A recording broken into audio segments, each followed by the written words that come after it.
हमारे देश का कॉन्स्टिट्यूशन ये कहता है right to privacy is a fundamental right, पर आज वो राइट एक एप्लीकेशन के नोटिफिकेशन के अंदर दबा ही दिया था सरकार ने।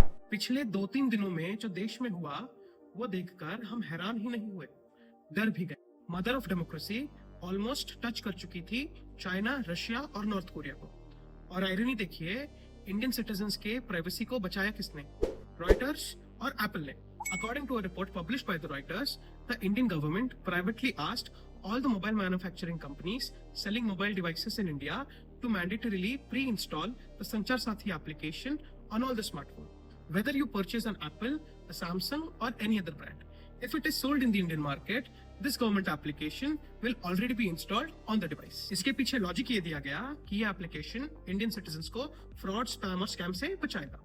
लेकिन अगर ये एप्लीकेशन इतना ही जनहित के लिए था तो इसको मैंडेटरी करने की क्या जरूरत थी सरकार को? अगर ये एप्लीकेशन वाकई इतना अच्छा था तो जैसे हम सिटीजन्स व्हाट्सएप और गूगल अपनी मर्जी से यूज कर रहे हैं वैसे ये भी कर लेते।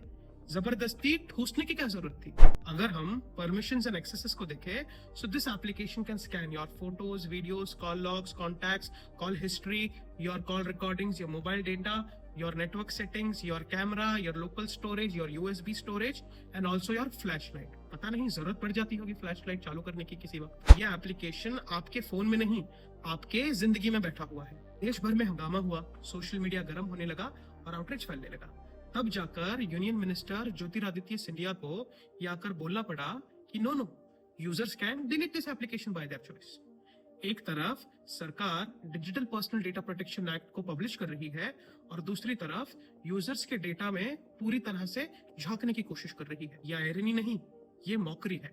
एक्सपर्ट्स तो ये भी कह रहे हैं कि डीपीडीपी एक्ट कॉमन मैन के प्राइवेसी को बचाने के लिए नहीं, कॉर्पोरेट दोस्तों के सीक्रेट्स और सरकार के सीक्रेट्स को बचाने के लिए है, आरटीआई का मजाक बनाने का। और अगर इतना सब देखकर भी आपको ये लगता है कि ये कोई एक मास्टर स्ट्रोक है तो भैया दोस्ती बनी रहे, अपनी दोस्ती बनी रहे।